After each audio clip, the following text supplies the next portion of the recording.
मित्रों, पहली यात्रा में मुझ पर जो विपत्तियां पड़ी थी उनके कारण मैंने निश्चय कर लिया था कि अब व्यापार यात्रा न करूंगा और अपने नगर में सुख से रहूंगा।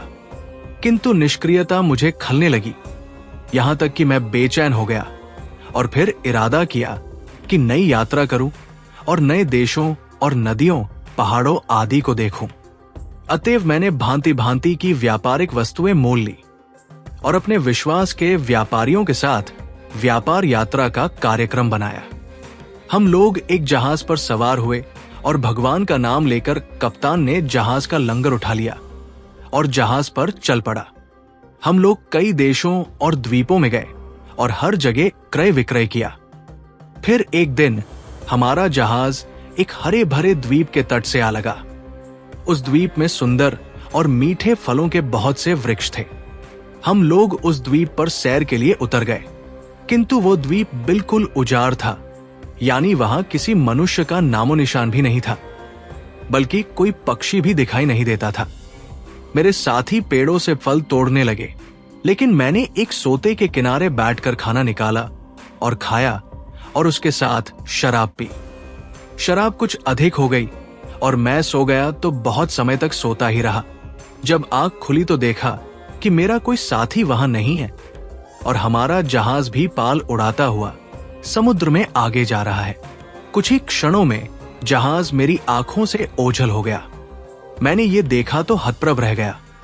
मुझे उस समय जो दुख और संताप हुआ उसका मैं वर्णन नहीं कर सकता। मुझे विश्वास हो गया कि इसी उजाड़ द्वीप में मैं मर जाऊंगा और मेरी खबर लेने वाला भी कोई न रहेगा।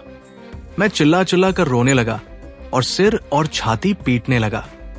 मैं अपने को बार बार धिक्कारता कि कमबख्त तुझ पर पहली यात्रा ही में क्या कम विपत्तियां पड़ी थी कि दोबारा ये मुसीबत मोल ले ली।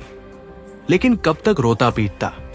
अंत में भगवान का नाम लेकर उठा और इधर उधर घूमने लगा कि कोई राह मिले तो जाऊं। कोई रास्ता न दिखाई दिया तो मैं एक ऊंचे पेड़ पर चढ़ गया कि शायद इधर उधर कोई ऐसी जगह मिले जहां रात काटूं। किंतु द्वीप के पेड़ों, समुद्र के जल और आकाश के अतिरिक्त कुछ न देख सका। कुछ देर बाद टापू पर मुझे दूर पर एक सफेद चीज दिखाई दी। मैंने सोचा कि शायद वही ठिकाना मिले, यद्यपि समझ में नहीं आता था कि वह क्या है।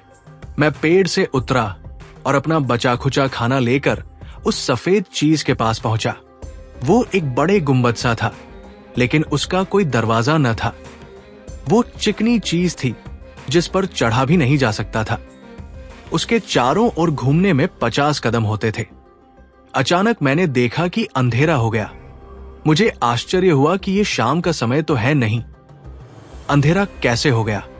फिर मैंने देखा कि एक विशालकाय पक्षी, जो मेरे अनुमान में भी पहले नहीं आ सकता था, मेरी तरफ उड़ा आता है।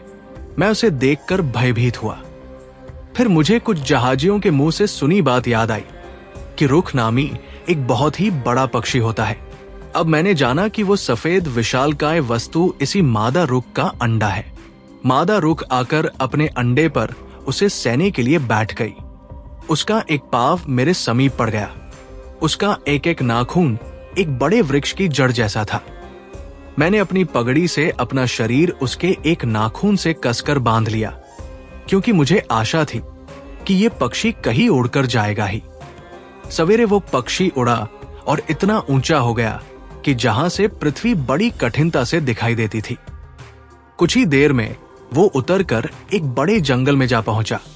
मैंने जमीन से लगते ही अपनी पगड़ी की गांठ खोलकर उससे अलग हो गया। उसी समय रुख ने एक बहुत ही बड़े अजगर को धर दबोचा और उसे पंजों में लेकर फिर उड़ गया। जहां मुझे रुख ने छोड़ा था वो एक बहुत नीची और खड़ी ढलान की एक घाटी थी। वहां पर आने जाने की शक्ति किसी मनुष्य में नहीं हो सकती। मुझे खेद हुआ कि मैं कहाँ आ गया। ये जगह उस द्वीप से भी खराब है। मैंने देखा कि वहां की भूमि पर असंख्य हीरे बिखरे पड़े हैं। उनमें से कुछ तो इतने बड़े थे जो साधारण मनुष्य के अनुमान के बाहर थे। मैंने बहुत से हीरे इकट्ठे किए और एक चमड़े की थैली में उन्हें भर लिया। किंतु हीरों के मिलने की प्रसन्नता क्षणिक ही थी, क्योंकि मैंने शाम होते ही ये भी देखा कि वहां बहुत से अजगर तथा अन्य विशालकाय और भयानक सांप घूम रहे हैं। ये सांप दिन में रुख के डर से खो में छुपे रहते थे और रात को निकलते थे। मैंने भाग्यवश एक छोटी सी गुफा पाली और उसमें छुपकर बैठ गया और उसका मुंह पत्थरों से अच्छी तरह बंद कर दिया ताकि कोई अजगर अंदर ना आ सके। मैंने अपने पास बंधे भोजन में से कुछ खाया, किंतु मुझे रात भर नींद नहीं आई क्योंकि सांपों और अजगरों की भयानक फुसकारें मुझे डराती रही और मैं रात भर जान के डर से कांपता रहा। सुबह होने पर सांप फिर छुप गए और मैं बाहर निकलकर एक खुली जगह में सो गया। कुछ ही देर में मेरे पास एक भारी सी चीज गिरी। आवाज से मेरी आंख खुल गई। मैंने देखा कि वो एक विशाल मांसपिंड था। कुछ ही देर में देखा कि इसी तरह के अन्य मांसपिंड घाटी में चारों ओर से गिरने लगे। मुझे ये सब देखकर घोर आश्चर्य हुआ। कुछ ही देर में मुझे जहाजियों के मुंह से सुनी एक बात याद आई कि एक घाटी में असंख्य हीरे हैं, किंतु वहां कोई जा नहीं सकता। हीरों के व्यापारी आसपास के पहाड़ों पर चढ़कर वहां बड़े बड़े मांसपिंड फेंक देते हैं जिनमें हीरे चिपक जाते हैं। इसके बाद विशालकाय गिद्ध आकर उन मांसपिंडों को ले जाते हैं। जब वे ऊपर बने अपने घोंसलों में जाते हैं तो व्यापारी लोग बड़ा शोरगुल करके उन्हें उड़ा देते हैं और मांसपिंडों में चिपके हुए हीरे ले लेते हैं। मैं पहले परेशान था कि इस कब्र जैसी घाटी से कैसे निकलूंगा, क्योंकि पिछले दिन बहुत घूमने फिरने पर भी निकलने की कोई राह नहीं दिखाई दी थी। किंतु उन मांसपिंडों को देखकर मुझे बाहर निकलने की कुछ आशा बंधी। मैंने पुराने उपाय से काम लिया। मैंने अपने को एक मांसपिंड के नीचे की ओर बांध लिया। कुछ ही देर में एक विशाल गिद्ध उतरा और मांसपिंड को और उसके साथ मुझे लेकर उड़ गया। मैंने वह चमड़े की थैली भी मजबूती से अपनी कमर में बांध ली जिसमें पहले मेरा भोजन था और जिसमें बाद में मैंने हीरे भर लिए थे। गिद्ध ने मुझे पहाड़ की चोटी पर बने अपने घोंसले में पहुंचा दिया। मैंने तुरंत स्वयं को मांसखंड से अलग कर लिया। उसी समय बहुत से व्यापारी शोरगुल करते हुए आए और बड़ा गिद्ध डरकर भाग गया। उन व्यापारियों में से एक की दृष्टि मुझ पर पड़ी। वो मुझे देखकर मुझ पर क्रोध करने लगा कि तू यहां क्यों आया। उसने समझा कि मैं हीरे चुराने के लिए गिद्ध के घोंसले में चला आया था। अन्य व्यापारियों ने भी मुझे घेर लिया।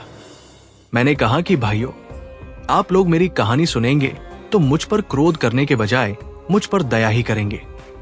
मेरे पास बहुत से हीरे इस थैली में हैं। वे सारे हीरे मैं आप लोगों को दे दूंगा।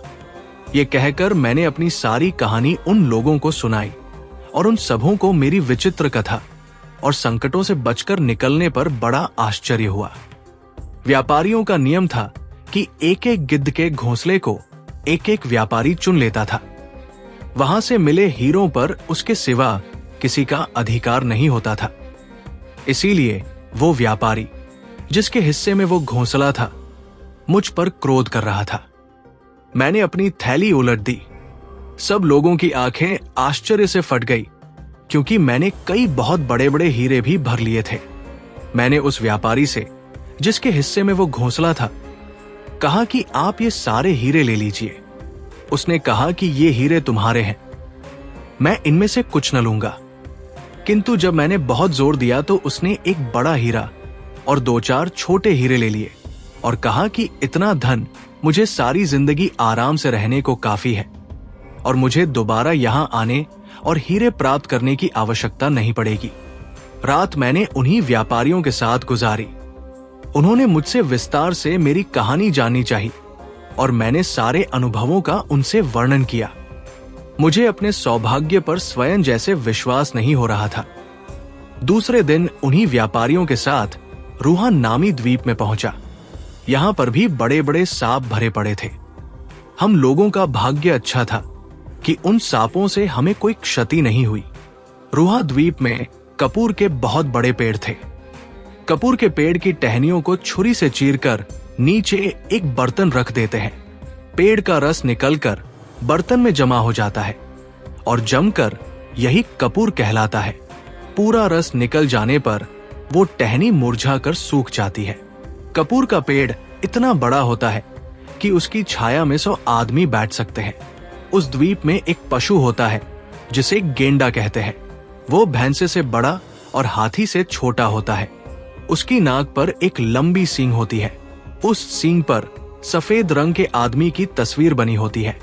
कहा जाता है कि गेंडा हाथी के पेट में सींग घुसेड़कर उसे मार डालता है और अपने सिर पर उठा लेता है। किंतु हाथी का खून और चर्बी जब उसकी आंखों में पड़ती है तो वो अंधा हो जाता है। ऐसी दशा में रुख पक्षी आता है और गेंडे और हाथी दोनों को पंजों में दबाकर उड़ जाता है और अपने घोंसले में जाकर अपने बच्चों को उनका मांस खिलाता है। उस द्वीप से होता हुआ मैं और बहुत से द्वीपों में गया और अपने हीरों के बदले वहां की बहुमूल्य वस्तुएं खरीदी। इस प्रकार कई द्वीपों और देशों में व्यापार करता हुआ बसरा के बंदरगाह और वहां से बगदाद पहुंचा। मेरे पास इस यात्रा में भी बहुत धन इकट्ठा हो गया था। मैंने उसमें से काफी दान किया और कई निर्धनों को धन से संतुष्ट किया। अपनी दूसरी सागर यात्रा का वृत्तांत समाप्त करके सिंदबाद ने हिंदबाद को 400 दिनारे देकर विदा किया और कहा कि कल इसी समय यहां आना तो तुम्हें अपनी तीसरी सागर यात्रा का वृत्तांत सुनाऊंगा। ये सुनकर हिंदबाद भी उसे धन्यवाद देकर विदा हुआ और अन्य उपस्थित लोग भी। तीसरे दिन नियत समय पर हिंदबाद तथा अन्य मित्रगण सिंदबाद के घर आए। दोपहर का भोजन समाप्त होने पर सिंदबाद ने कहा, दोस्तों, अब मेरी तीसरी यात्रा की कहानी सुनो, जो पहली दो यात्राओं से कम विचित्र नहीं है।